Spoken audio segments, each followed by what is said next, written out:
yang ada, dan kami boleh datang untuk beribadah kepada Tuhan, memuji memuliakan nama Tuhan serta mendengarkan kebenaran firman Tuhan. Bapa, sebelum kami melakukan segala sesuatunya, ampuni kami, sucikan dan kuduskan setiap kami, tidak ada satupun yang terkecuali, supaya kami layak untuk datang untuk beribadah kepada Tuhan. Terima kasih Bapa dalam sorga, ibadah kami dari awal sampai pada akhirnya kami serahkan sepenuhnya ke dalam tangan Tuhan. Hamba-hambamu yang akan ambil bagian dalam pelayanan pada pagi hari ini, biarlah hikmat Tuhan boleh menyertai kami dan kami boleh menjadi berkat Tuhan. Terima kasih Bapa dalam sorga, dan selama kami beribadah, Tuhan tutup bungkus kami dengan kuasa darah Tuhan. Tuhan memberikan kepada kami sukacita, berikan kepada kami kesehatan, stamina, imun yang baik, supaya kami boleh bersyukur dan memuliakan nama Tuhan. Terima kasih Bapa, hancurkan segala pekerjaan iblis kuasa kegelapan di dalam nama Tuhan Yesus. Dan Tuhan panggil seluruh sidang jemaat Tuhan, saudara-saudara, untuk beribadah datang kepada Tuhan. Terima kasih Bapa dalam sorga, terpujilah namamu. Kami akan memulai ibadah kami, yaitu di dalam nama Tuhan Yesus Kristus yang menjadi juru selamat kami. Haleluya, amin.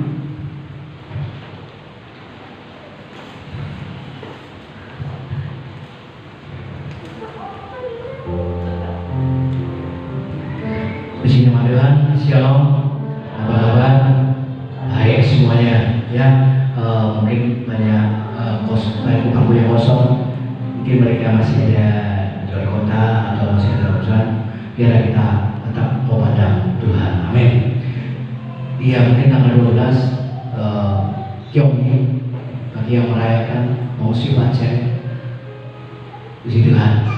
Dan tepat hari ini sebenarnya harus spesial, tanggal 14 Valentine, ya, Valentine Days, hari kasih sayang. Tetapi kita bukan ikut-ikutan di situ, tetapi karena kita memandang Yesus, kasih Yesus lebih indah daripada semuanya. Kita akan satu pujian, Rohmu yang Kudus.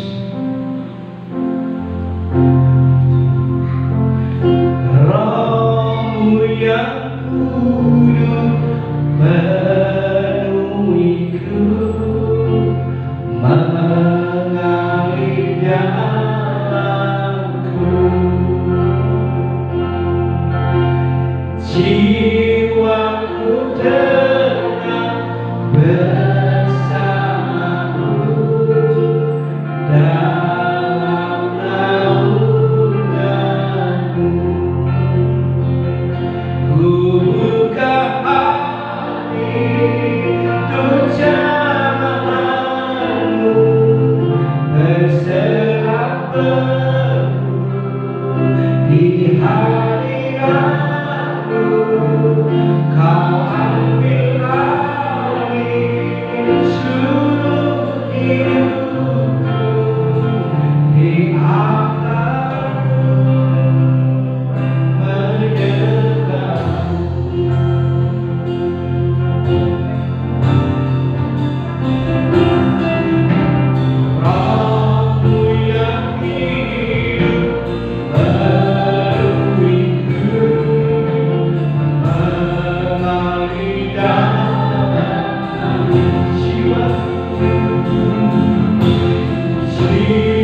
satu sobat aku yang setia. Apapun yang terjadi, Yesus adalah satu sobat yang setia untuk kita.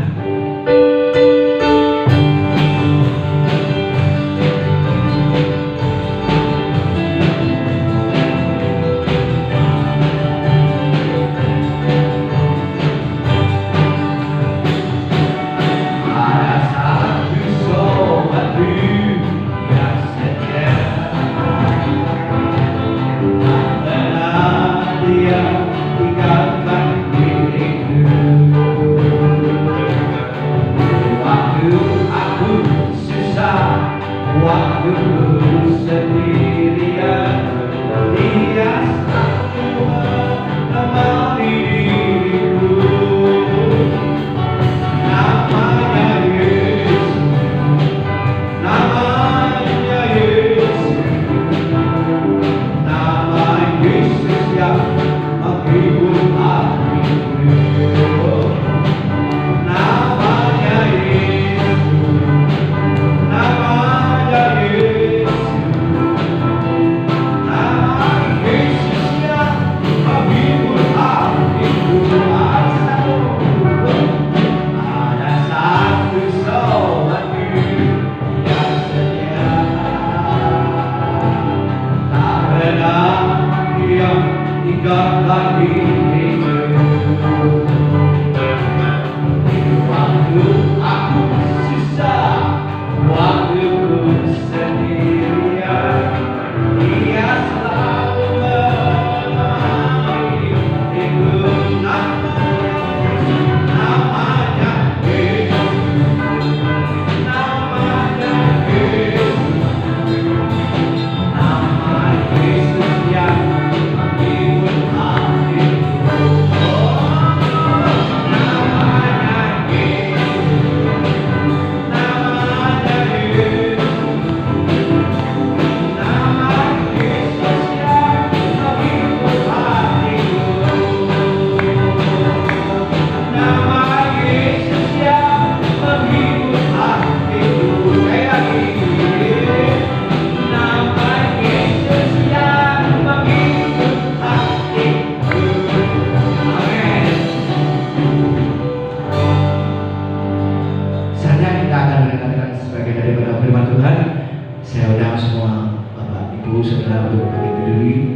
Kita akan satu pujian. Hanya nama Yesus.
bahwa hanya di dalam nama Tuhan Yesus kami boleh memiliki pengharapan. Hanya di dalam nama Yesus kami boleh mendapatkan suatu kepastian yang daripada Tuhan. Engkau Yesus yang menjadi jawaban dalam setiap masalah persoalan hidup kami, di mana Engkau selalu ada di sana bersama-sama dengan kami. Terima kasih Bapa dalam sorga, kami sudah menaikkan beberapa pujian, biar pujian itu boleh menyenangkan hati Tuhan. Terima kasih Bapa, BL Singer Musik yang sudah memandu kami. Tuhan Yesus memberkati mereka semuanya. Tibalah saatnya bagi kami akan mendengarkan kebenaran firman Tuhan. Bapa, kami yakin Tuhan ada bersama-sama dengan kami. Nyatakanlah isi hati Tuhan, nyatakanlah apa yang Tuhan ingin perdengarkan kepada kami sidang jemaat Tuhan, supaya kami boleh mengerti maksud dan rencana Tuhan dalam setiap kehidupan kami. Terima kasih Bapa, hikmat dan urapan Tuhan turun atas hamba-Mu, supaya hamba-Mu boleh berkata-kata seturut dengan kehendak Tuhan.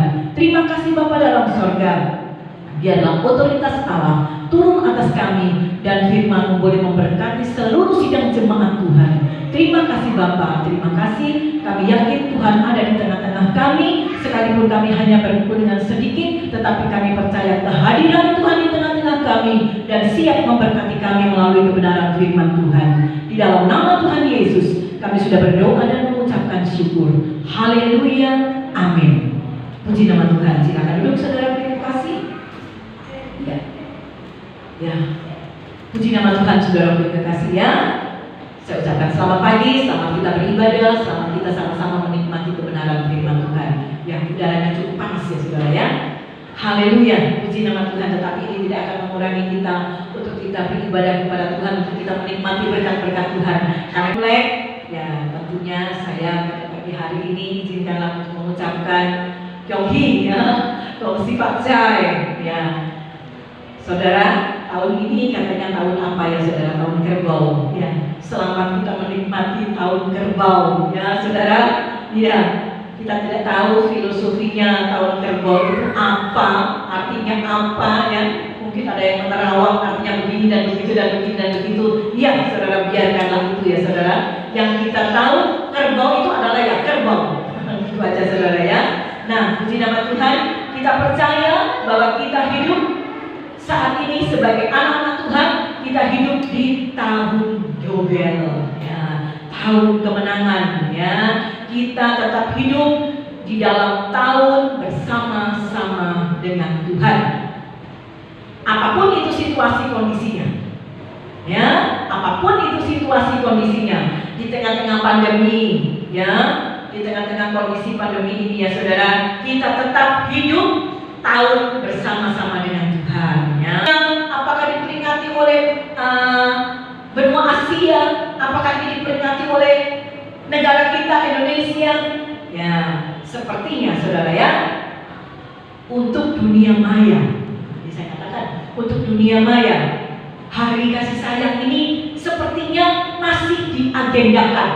Karena apa saudara? Tanggal 14 Februari ini ada yang merayakan, ada yang bagi-bagi coklat, ada yang bagi-bagi bunga, ya saudara.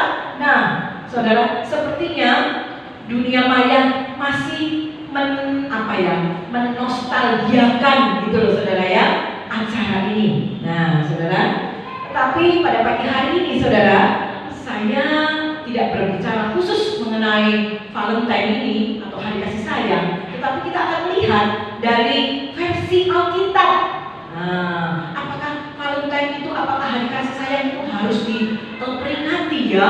Nah, saudaraku, kita akan melihat menurut versi Alkitab sekarang, saudara ya.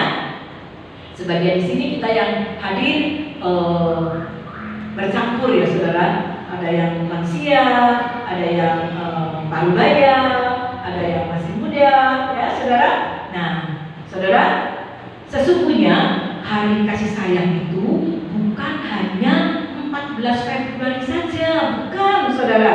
Tetapi kasih sayang itu harus ada di dalam hidup kita setiap hari, setiap saat.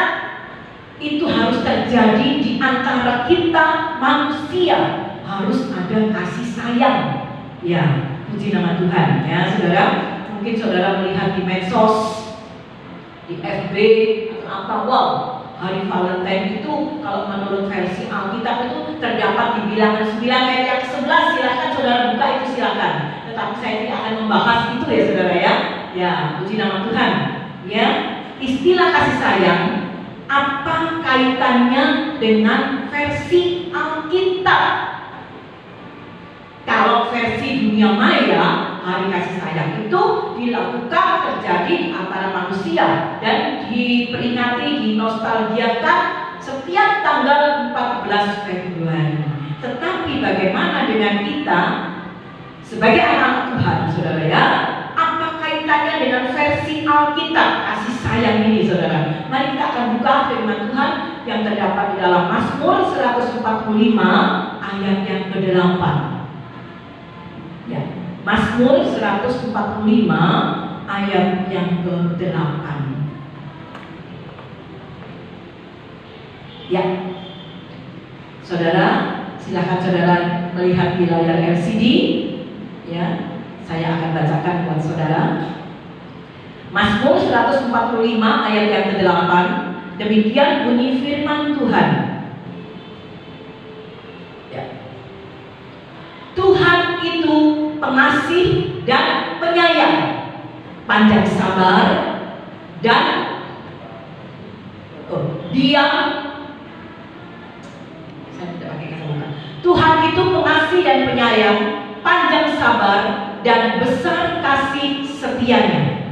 Nah, ini saudara, Alkitab mengatakan seperti itu, bahwa Tuhan itu pengasih dan penyayang. Nah, ini adalah tulisan dari Raja Daud. Raja Daud menyatakan bahwa Tuhan itu adalah pengasih dan penyayang. Saudara, kaitan istilah kata ini memang tidak bisa dibolak-balik. Tuhan itu pengasih dan penyayang. Bukan kita bisa balik, Tuhan itu penyayang dan pengasih. Tidak. Tetapi sudah diatur, dan apa yang telah tertulis dalam Alkitab itu tidak bisa diubah oleh siapapun. Itu adalah benar, baik dan benar, bahwa Tuhan itu pengasih dan penyayang. Tidak bisa dibolak-balik, ya. Bukan penyayang dan pengasih atau sayang dan kasih, tetapi saudara adalah pengasih dan penyayang, gitu saudara ya. Mengapa saudara? Mengapa? Tidak akan ada sayang tanpa kasih. Nah, itu dasarnya saudara. Mengapa disebut Tuhan itu pengasih dan penyayang? Mengapa kita menyebutnya kasih sayang, saudara? Karena sesungguhnya tidak akan ada sayang, ya, kalau tidak ada kasih. Jadi saudara, kasih itu adalah dasar yang utama. Puji nama Tuhan. Tuhan Yesus menyayangi kita, dasarnya adalah kasih, ya, bukan cinta, bukan, ya. Tuhan Yesus menyayangi kita, dasarnya adalah adalah kasih. Saudara, ada beda. Kasih dan cinta itu ada bedanya, saudara. Tapi saya tidak akan menguraikan itu, waduh, panjang lebar nih, saudara ya. Jadi Tuhan Yesus itu menyayangi kita, itu dasarnya adalah kasih. Apa buktinya sekarang? Apa buktinya bahwa Tuhan Yesus menyayangi kita dasarnya adalah kasih? Apa buktinya, saudara? Karena kasihnya dia rela untuk mati di kayu salib untuk menebus dosa kita manusia. Itu bukti kasih. Dan yang kedua adalah karena kasih dia memberikan anugerah keselamatan untuk setiap orang yang percaya kepadanya, sesuai dengan Efesus 2 ayat yang ke-8.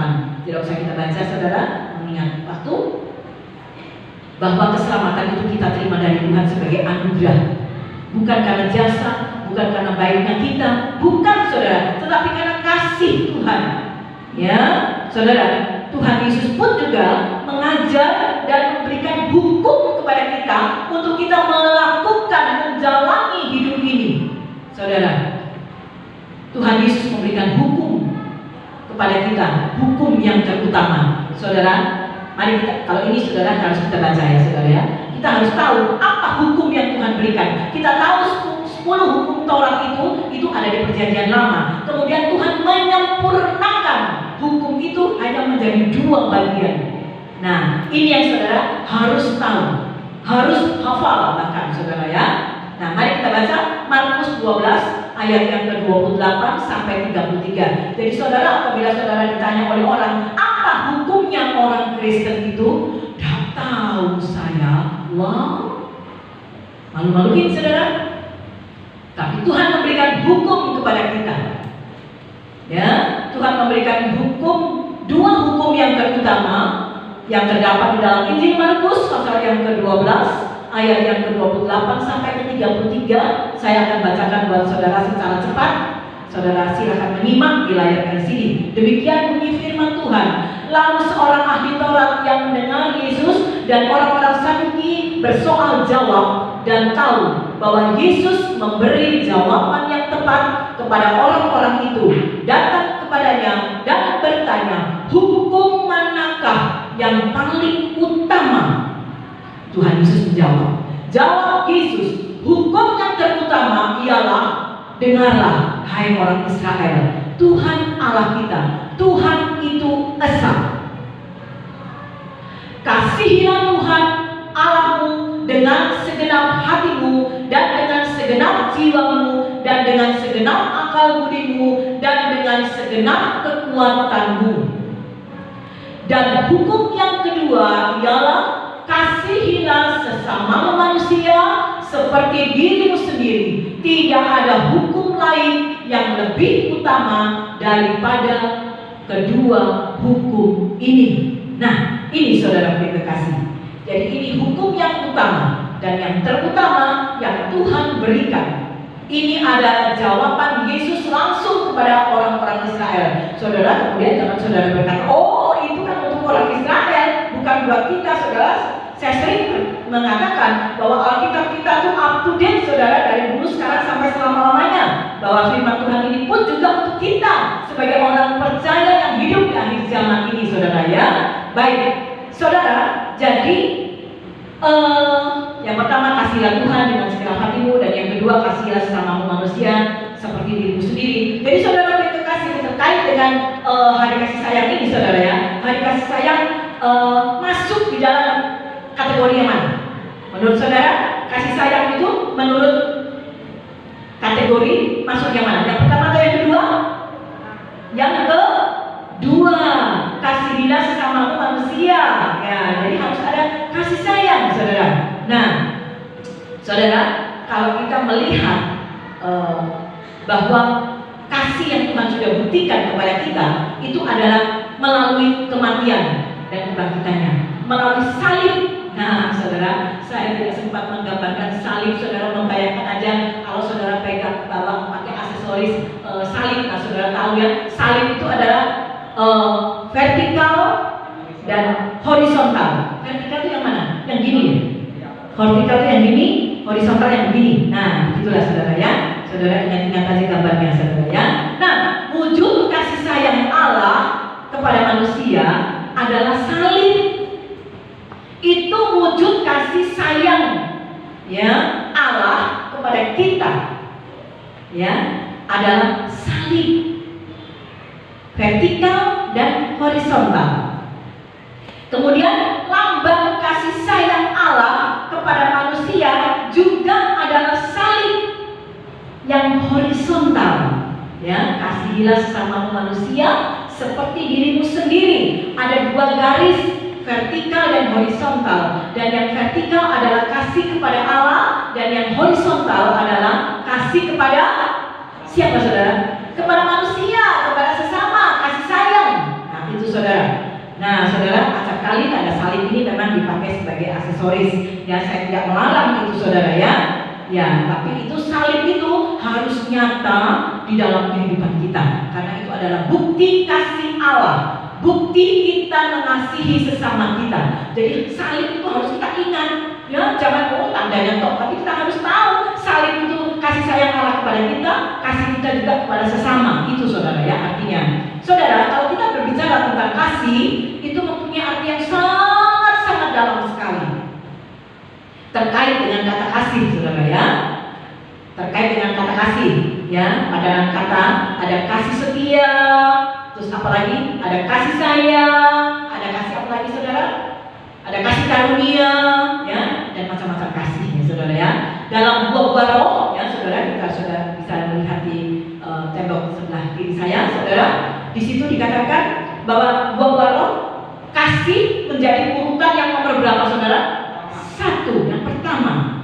Iya. Mengapa saudara? Mengapa kasih ditaruh di urutan yang pertama? Ya, karena kita tahu Allah adalah kasih. Ya, Allah adalah kasih. Dalam firman Tuhan dalam 1 Korintus 13 ayat yang ke-13, silakan LCD dibuka ya, saya lanjut aja.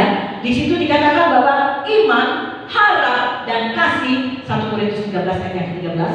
Di situ dikatakan bahwa iman, harap dan kasih yang terbesar itu adalah apa saudara? Kasih. Bukan berarti iman tidak penting, bukan berarti harap itu tidak penting. Keimanan, pengharapan dan kasih. Nah, tetapi firman Tuhan mengatakan bahwa yang terpenting itu adalah kasih. Yang terutama itu adalah kasih, karena kita tahu Allah itu adalah kasih. Nah, saudaraku, di dalam 1 Korintus 13 juga ayat 1 dan 2 saudara, silakan saudara membaca di rumah, silakan saudara mencatatnya. 1 Korintus 13 ayat 1 dan 2. Di situ dikatakan saudara, sekalipun aku bisa berbicara dengan bahasa-bahasa macam-macam bahasa. Wow, macam-macam bahasa kata firman Tuhan. Bahkan itu pun bahasa roh. Sekalipun kita bisa bermacam-macam bahasa, termasuk itu bahasa roh, saudara, tetapi saudara, ada kuncinya. Tetapi kalau kita tidak ada kasih dalam hidup kita, tidak ada kasih kepada Tuhan, tidak ada kasih kepada sesama, salib, tidak ada kasih kepada Tuhan, tidak ada kasih kepada sesama, firman Tuhan katakan apa saudara? Seperti gong yang gemerincing. Ya, dalam peribahasa selalu kita kenal dengan satu kalimat tong kosong nyaring bunyinya. Tidak ada artinya saudara, tidak ada artinya. Sekalipun saudara pinter, waduh, bahasa roh katakanlah, tapi tidak ada kasih saudara. Wow, firman Tuhan katakan semuanya adalah sia-sia, percuma. Percuma, saya katakan sekali lagi, firman Tuhan katakan tidak ada artinya.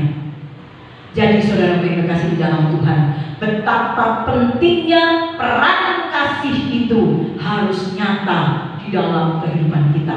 Nah sekarang saudaraku, ya agak cepat firman Tuhan pada pagi hari ini ya. Nah saudaraku, sekarang bagaimana kita bisa melihat sebuah kasih itu nyata dalam hidup kita? Saudara, kita tidak bisa menghakimi, oh kamu hidupmu itu ada kasihnya. Kita tidak bisa menghakimi itu. Penilaian itu adalah Tuhan, kedaulatan Tuhan. Tetapi kita bisa mengukur, kita bisa mengetahui apakah ada sebuah kasih dalam hidup kita? Apakah sebuah kasih itu nyata, real, realita dalam hidup kita? Apakah kasih itu menjadi aplikasi di dalam kehidupan kita? Itu yang paling penting. Saudara, jawaban itu ada pada diri pribadi saudara sendiri. Sekalipun saudara tidak bisa menjawab, tetapi Tuhan yang tahu apakah ada sebuah kasih di dalam kehidupan kita. Saudara, apakah, sekali lagi, apakah ada sebuah kasih yang nyata dalam kehidupan kita? Yohanes 14 ayat yang ke-15. Coba silakan dibuka ayat sini. Di situ dikatakan, kita harus mengasihi Allah. Jikalau kamu mengasihi aku, kamu akan menuruti segala perintahku. Dengan arti kata lain, dengan arti kata yang lain, saudara, jikalau kamu mengasihi Allah, jikalau di dalam hatimu ada kasih terhadap Allah, maka kita akan menurut, kita akan melakukan, kita akan taat terhadap segala perintah-perintah Tuhan. Oh Tuhan, perintah itu saya nggak bisa, nanti-nanti aja ya Tuhan. Perintah itu, saya masih pikir-pikir dulu ya Tuhan, rasanya berat. Saudara, firman Tuhan katakan, kalau kita mengasihi Tuhan tidak ada yang berat. Kita bisa melakukan semuanya atas perintah Tuhan. Jadi sekali lagi saudara, kalau kita ada hati kasih di dalam hidup kita, maka kita akan menurut, melakukan dan taat terhadap segala perintah-perintah Tuhan. Itu yang pertama saudara. Sekarang kita akan lihat apakah sebuah kasih itu nyata dalam kehidupan kita. Yang kedua adalah, mari kita baca bersama ini 1 Yohanes 4 ayat yang ke-20 dan 21. Nah ini juga, ini penting saudara ya, untuk mengintrospeksi, untuk kita mengevaluasi diri kita. Apakah aku ada kasih ya? Nah ini saudara ya. Saudara tidak usah menghakimi, tetapi saudara yang mengukur diri sendiri, dan itu bertanggung jawablah kepada Tuhan ya. 1 Yohanes, bukan Yohanes ya, kalau tadi Yohanes 14 ayat yang ke-15, sekarang 1 Yohanes 4 ayat 20 dan 21. Saya akan bacakan buat saudara. Jika seorang berkata, aku mengasihi Allah, dan ia membenci saudaranya, maka ia adalah pendusta. Karena barang siapa tidak mengasihi saudaranya yang dilihatnya, tidak mungkin ia mengasihi Allah yang tidak dilihatnya. Ini harus menjadi koreksi dalam hidup kita. Ini harus kita mengevaluasi. Benarkah aku ada kasih? Karena firman Tuhan mengingatkan ini saudara. Kalau kita mengasihi Allah, kita juga harus mengasihi saudara kita. Bagaimana kita mau mengasihi saudara kita yang kita lihat, tetapi kita membenci mereka? Bagaimana kita bisa mengasihi Tuhan yang tidak bisa kita lihat saudara? Membenci saudaranya aja yang slimer, katakanlah seperti itu ya saudara ya. Mengasihi saudara yang mungkin sering kita lihat, yang mungkin sudah menyakiti kita, yang sudah mengecewakan kita, yang sudah membuat kita rasanya gemes. Saudara yang berkasih di dalam Tuhan, belajar untuk kita mengampuni, karena kasih itu mengampuni, kasih itu menutup dosa yang banyak. Saudara yang berkasih di dalam Tuhan, firman Tuhan melalui ayat ini mengingatkan kepada kita, kalau kita mengasihi Allah, kalau di dalam hidup kita itu ada nyata kasih Allah, maka kita juga harus mengasihi saudara-saudara kita. Apapun itu menyakitkan, mengecewakan, yang sembarang saudara, belajar kita untuk mengasihi, bahkan kita mengampuni mereka, melupakan, jangan diingat-ingat lagi. Saudara yang berkasih di dalam Tuhan, sekali lagi, bagaimana kita mau mengasihi saudara kita yang kita lihat, tapi kita tidak mau mengasihi, tidak mau mengampuni? Bagaimana kita bisa berkata aku mengasihi Allah yang tidak bisa kita lihat? Saudara yang berkasih, sekali lagi saudara, firman Tuhan pada pagi hari ini akan mengingatkan kepada kita, jangan sampai di akhir hidup kita Tuhan berkata, aku tidak kenal kamu. Siapa kamu? Matius 7 ayat 21 sampai 23. Kemudian kita kaget, kita terkejut, Karena apa saudara? Kita tidak bisa membuktikan kasih. Ya saudara, mungkin dalam Matius 7 ayat 21-23 kita sudah tahu, Tuhan saya kan sudah begini, Tuhan saya sudah begitu, Tuhan saya sudah melakukan ini, melakukan itu, Tuhan. Tapi Tuhan katakan tidak kenal. Karena kamu ketika melihat saudaramu lapar, ketika melihat aku begini dan begitu, engkau tidak peduli dengan aku,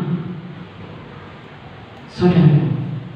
Tetapi orang yang masuk di dalam kerajaan surga adalah orang yang mau mengikuti, menurut, melakukan, taat kepada kehendak Tuhan, melakukan perintah Tuhan.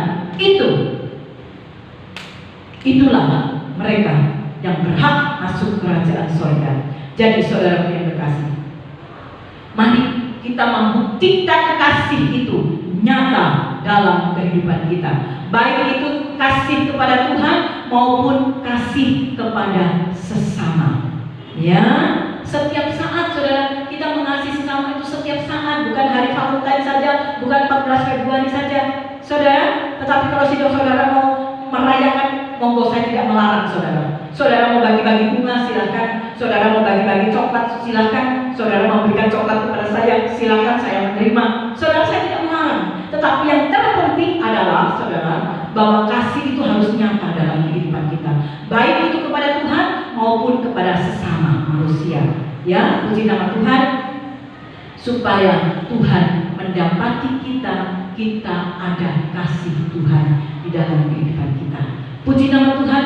Demikianlah firman Tuhan yang sangat singkat, tetapi saya yakin dan percaya firman Tuhan akan mengingatkan kepada kita bahwa kasih itu harus selalu nyata dalam kehidupan kita, dan kita mau menerapkan, mengaplikasikan kasih itu baik kepada Tuhan maupun kepada sesama kita.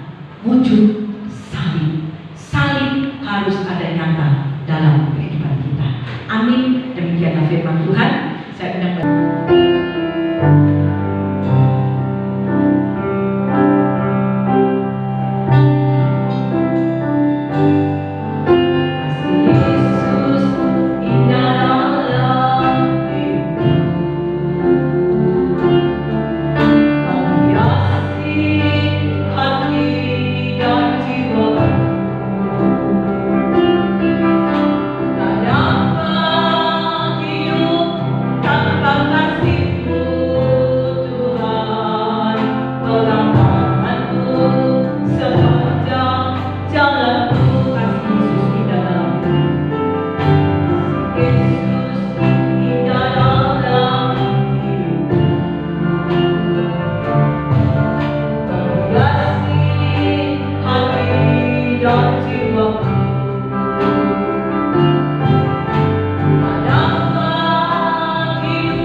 kami boleh aplikasikan dan itu menjadi realita dalam kehidupan kami.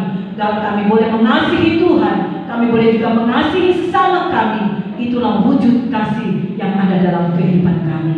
Terima kasih Bapa, Tuhan hamba-Mu telah berhenti berbicara. Tetapi Allah Roh Kudus akan tetap terus mengingatkan kepada setiap kami supaya kami boleh mengasihi, benar-benar kami boleh mengasihi Engkau, benar-benar kami boleh mengasihi sesama kami. Terpujilah nama-Mu Bapa di dalam surga. Engkau memberkati seluruh sidang jemaat Tuhan yang sudah mendengarkan kebenaran firman Tuhan, dan kami akan belajar untuk selalu menerapkan, mengaplikasikan firman Tuhan dalam keseharian hidup kami. Terima kasih Bapa, terpujilah nama-Mu. Inilah doa kami dalam nama Tuhan Yesus. Kami sudah berdoa dan mengucapkan syukur.